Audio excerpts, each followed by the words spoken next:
एक मरतबा मैं मार्केट में गया तो आदमी दिखाने लगा, तो उसमें लिखा दिया मोहम्मद लिखा है। हमने कहा चलिए होगा, लिखा होगा, चलिए कीमत क्या है? कहता है 2.5 लाख। मैंने कहा क्यों? कह लगा मोहम्मद लिखा है। मैंने कहा अच्छा ऐसा करो कि बकरा मुझे दे दो जितने का है, खाल में तुम्हें दे दूंगा। क्या इस खाल को हम अपने घर रख सकते हैं? इस पर भी गरीब का हक है। क्या बकरे को ज़िबा करने के बाद ये खाल हमारी 2 लाख में बिकेगी, 1.5 लाख में बिकेगी? कहता वो मैं नहीं जानता हूं, मोहम्मद लिखा है, 2.5 लाख का बकरा है। मैंने कहा मैं कह तो रहा हूं कि खाल तू बेच देना जितने की बिके, बकरा 10,000 में हमें दे दे, 12,000 में हमें दे दे। कहने लगा जाइए मौलाना साहब आप हमारा रेट क्यों वो कर रहे हो? लोगों ने एक फजूल की बहस बढ़ा दी, इसका अल्लाह लिखा है तो इसकी कीमत बढ़ गई, मोहम्मद लिखा है तो इसकी कीमत, जिस पर ये चीजें लिखी हुई हो और कम कर दो उसकी कीमत। मेरे भाइयों किसी हदीस में नहीं आया कि जिस बकरे पर अल्लाह लिखा हो तो उसको इतने रुपए में खरीदो। आप कुर्बानी करते हैं ना बकरीद पर, कितना बकरा कुर्बानी करते हैं? 1, 2 गाय की कुर्बानी देते हैं, कितने लोग उसमें हिस्सा लेते हैं? 1 गाय में 7। आपने 1 हिस्सा ले लोगे, 2 हिस्सा ले लोगे, 3 हिस्सा ले लोगे, और क्या, या ज्यादा से ज्यादा पूरी गाय कर लोगे। क्या कभी किसी को सुना है कि उसने 100 बकरे कुर्बानी किए हों? नहीं। अल्लाह के रसूल सल्लल्लाहु अलैहि वसल्लम ने 100 ऊंट कुर्बान किए थे बकरीद के दिन 10वीं जिलहिज्जा को। कितने ऊंट? 100। और ऊंट नहीं, सुर्ख ऊंट। अरब के अंदर सुर्ख ऊंट की बहुत कीमत है। जो लोग अरब में रहते हैं उनको मालूम है, सुर्ख ऊंट बहुत कीमती होता, बहुत महंगा होता है। जैसे आपके यहाँ कोई बकरा जिसकी खाल पर अगर अल्लाह लिखा हुआ आ जाए या मोहम्मद लिखा हुआ आ जाए तो उसकी कीमत बढ़ा दिया जाता है, बढ़ जाती है।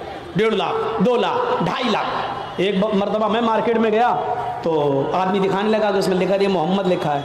हमने कहा चलिए होगा, लिखा होगा, चलिए कीमत क्या है? कहता है 2.5 लाख। मैंने कहा क्यों? कह लगा मोहम्मद लिखा है। मैंने कहा अच्छा ऐसा करो कि बकरा मुझे दे दो जितने का है, खाल में तुम्हें दे दूंगा। है मैं क्या करूंगा? तो मैंने कहा मैं क्या करूंगा? क्या इस खाल को हम अपने घर रख सकते हैं? इस पर भी गरीब का हक है।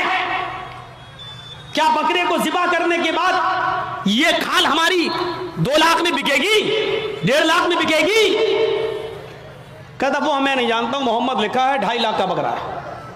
मैंने कहा मैं कह तो रहा हूं कि खाल तू बेच देना जितने की बिके, बकरा 10,000 में हमें दे दे, 12,000 में हमें दे दे।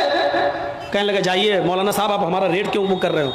लोगों ने एक फजूल की बहस बढ़ा दी, इसका अल्लाह लिखा है तो इसकी कीमत बढ़ गई, मोहम्मद लिखा है तो इसकी कीमत, जिस पर यह चीजें लिखी हुई हो और कम कर दो उसकी कीमत। मेरे भाइयों किसी हदीस में नहीं आया कि जिस बकरे पर अल्लाह लिखा हो तो उसको इतने रुपए में खरीदो। और लिखा होता नहीं है, वो हमें और आपको उसका एक नक्श दिखाई देता है।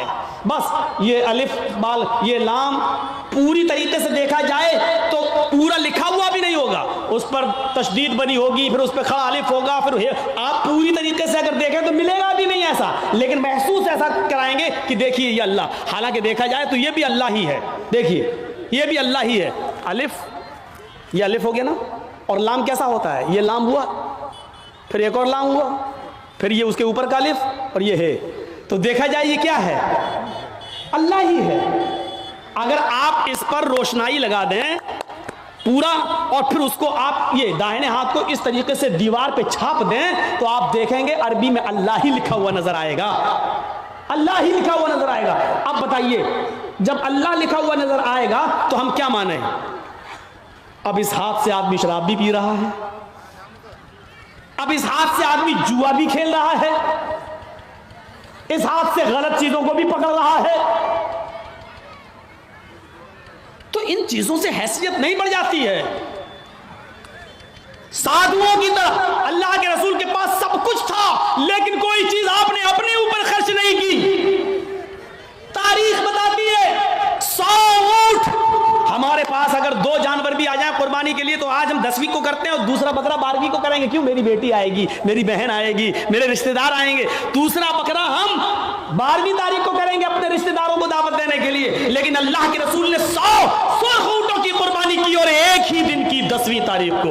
मैं ये नहीं कह रहा हूँ 11 को नहीं कर सकते हो, 12 को नहीं कर सकते हो, 13 को नहीं, मैं मना नहीं कर रहा हूँ, जायज़ है। कुल्लु अय्यामित तशरीक़ ज़िबहुन, अय्याम तशरीक़ के सारे दिन कुर्बानी के दिन है, मैं मना नहीं कर रहा हूँ। लेकिन अल्लाह के रसूल ने 11वीं और 12वीं को और 13वीं को कुर्बानी नहीं की। आपने 100 ऊँट भी ज़िबा किए तो 10 को किए हैं 100, और गोश्त सारा का सारा तकसीम कर दिया। आपने अपने पास कुछ नहीं रखा। जर्जी साहब शादी से पहले किस पे सोते थे? दरी पर, चटाई पर। जर्जी साहब की शादी हो गई, जहेज में डबल बेड मिल गया, मसहरी मिल गई, बिस्तर मिल गया। शादी के बाद हमारी सोने की स्टाइल बदल गई, चलने की स्टाइल बदल गई।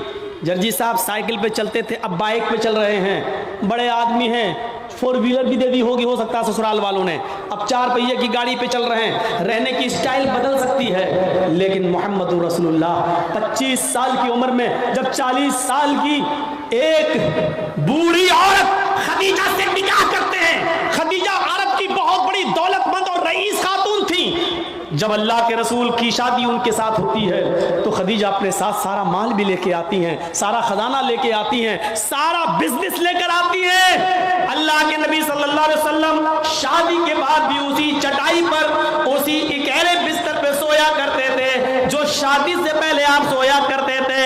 आप ताज्जुब करेंगे, एक बार अल्लाह के नबी सल्लल्लाहु अलैहि वसल्लम जिस बिस्तर पे सो रहे थे, हजरत आयशा ने उस बिस्तर पर लेट कर देखा जो काफी गड़ रही थी। फरमाया अल्लाह के नबी को ये बिस्तर कितना गड़ता होगा, कितना चुभता होगा। हजरत आयशा ने उस बिस्तर को दोहरा कर दिया, दोहरा इकहरा था उसको दोहरा कर दिया ताकि थोड़ा सा नरम हो जाए। अल्लाह के नबी उस बिस्तर पे सो जाते हैं, तहज्जुद की नमाज में नहीं उठ पाते हैं। जब आंख खुली तो फजर का वक्त था, फजर की नमाज पढ़ाने के बाद जब घर पे आते हैं तो पूछते हैं आयशा तुमने बिस्तर पर ऐसी कौन सी चीज बिछा दी थी? आयशा तुमने बिस्तर पर ऐसा क्या बिछा दिया था? आज मुझे नींद आ गई और मैं रात में अल्लाह की इबादत न कर सका, तहज्जुद के अंदर उठ नहीं सका। फरमाया अय अल्लाह के नबी बिस्तर के नीचे तो मैंने कुछ नहीं बिछाया, वो बिस्तर जो इकहरा था उसको मैंने दोहरा कर दिया। मैंने लेट कर देखा आपको कैसे नींद आती होगी, वो तो काफी चुभ रहा था, काफी गड़ रहा था, मैंने उसको दोहरा कर दिया। फरमाया आयशा ऐसा मत करो, जैसा बिस्तर पहले बिछाती थी उसी तरह बिछाओ, बिस्तर को इकहरा रहने दो, मेरी पीठ पर गड़ता है तो गड़ने दो, मेरी पीठ पर चुभता है तो चुभने दो। जब बिस्तर गड़ता था चुभता था तो मेरी आंख खुल जाती थी और मैं रात में उठकर तहज्जुद की नमाज पढ़ लिया करता था, अल्लाह को याद कर लिया करता था। आयशा आइंदा बिस्तर उसी तरह बिछाओ, मेरे लिए आराम का ऐसा इंतजाम न करो कि बिस्तर पर मुझे नींद आ जाए और फिर मैं उस रात में उठकर अल्लाह को याद न कर सकूं, उस रात उठकर मैं अल्लाह को का जिक्र न कर सकूं, तहज्जुद की नमाज न पढ़ सकूं। आयशा अल्लाह ताला को रात की तारीकियों में याद करने का मजा कुछ और है, जब सारी दुनिया सो रही होती है और मेरी करवट, मेरी कमर नरम गरम बिस्तरों से अलग होती है और सजदे में सर होता है, तो उस वक्त का मजा कुछ और होता है कि सारी दुनिया ख्वाबे खरगोश में मस्त है और अल्लाह का एक बंदा अपने रब से अजाब जहन्नम की पनाह मांग रहा है, जन्नत का सवाल कर रहा है, रात की तारीकी में अपना सर सजदे में रख के उसको मालिक और अपने आप को अल्लाह का गुलाम बना रहा है। आयशा तुमने बिस्तर को ऐसे बिछा दिया कि इस बिस्तर पर मुझे इतनी नींद आ गई कि मैं रात को उठ नहीं सका। आयशा मुझे इतना आराम न दो कि मैं रात में उठकर अल्लाह को याद न कर सकूं। रहने सहने में शादी के बाद भी कोई फर्क नहीं आया, यहाँ तो शादी के बाद बिस्तर बदल जाते हैं, रहन सहन की स्टाइल बदल जाती है, रहने सहने का तरीका बदल जाता है, उसमें प्रमोशन हो जाता है, तरक्की हो जाती है। लेकिन मोहम्मद रसूलुल्लाह की जिंदगी पे नजर डालो कि अल्लाह के नबी ने शादी से पहले जिस बिस्तर पे लेटते थे शादी के बाद भी उसी बिस्तर पर, जबकि खदीजा की दौलत नबी के कदमों पे थी, लेकिन अल्लाह के नबी ने खदीजा की दौलत को अपने ऊपर इस्तेमाल नहीं किया। खदीजा जो दौलत लेकर आई उस दौलत को भी अल्लाह के रसूल ने दीन के काम में गरीब और मिस्कीनों में लुटा दिया। मेरे भाइयों हमें देखना है कि साधु कौन है। साधु उसको कहते हैं जिसके पास सब कुछ हो, दौलत की कमी ना हो, लेकिन उसने अपने ऊपर कोई चीज खर्च न की हो, सब गरीबों और मिस्कीनों में लुटा दिया हो। इस तारीफ का सही हकदार सिर्फ जनाब मोहम्मद रसूलुल्लाह सल्लल्लाहु अलैहि वसल्लम हैं। आपके पास किस चीज की कमी थी? लोग कहते बहुत गरीब थे, ये तो नहीं, अल्लाह के रसूल से ज्यादा कोई अमीर था?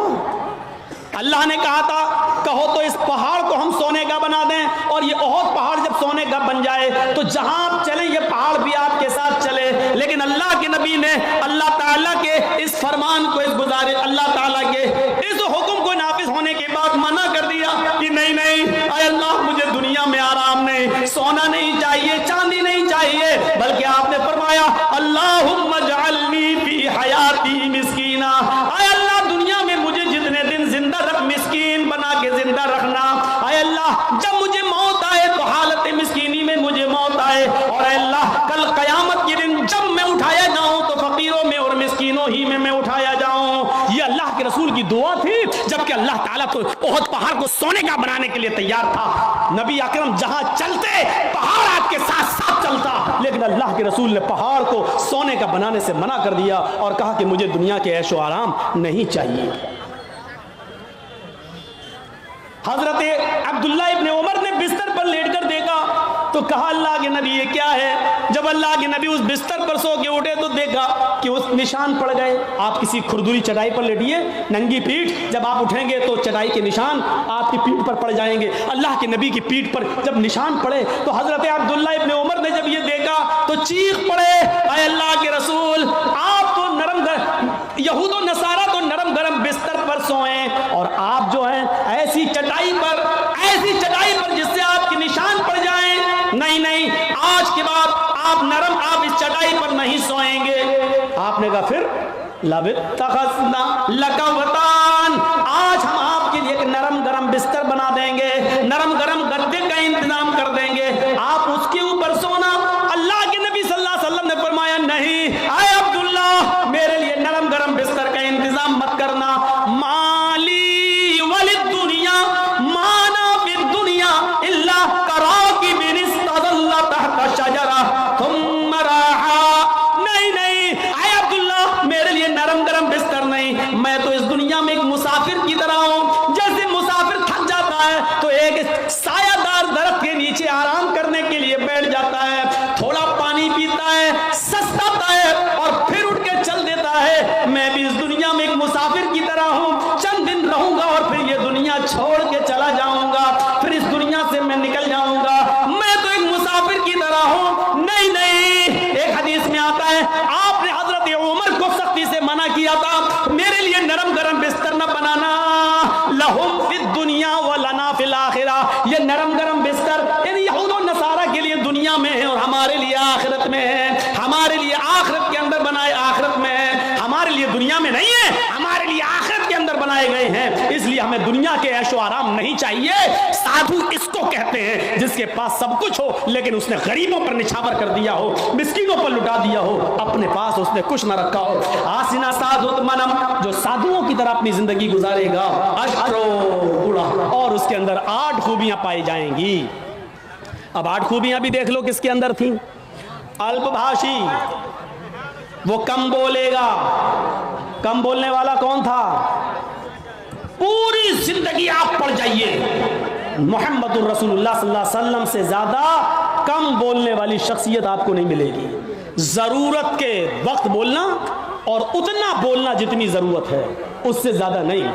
ये हमारे और आपके यहाँ का माहौल है, कोई ज्यादा बोल रहा है, कोई कम बोल रहा है।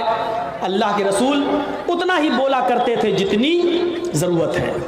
कभी कभी तो ऐसा होता था कि पूरा जवाब भी नहीं देते थे। कम बोलने का हाल ये था कि एक मर्तबा कुछ यहूदी अल्लाह के नबी के पास आए। मुस्लिम शरीफ किताबुस सलाम पढ़िए, चैप्टर। नबी अकरम के घर पे आए, दरवाजे को दस्तक दी, अल्लाह के रसूल ने दरवाज़ा खोला, यहूदियों ने सलाम किया। कर हकीकत वो सलाम नहीं था, बल्कि उस सलाम के अंदर छिपी हुई बद्दुआ थी। उन यहूदियों ने आते ही कहा अस्सलामु अलैकुम या रसूल अल्लाह, अस्सलामु अलैकुम। क्या कहा?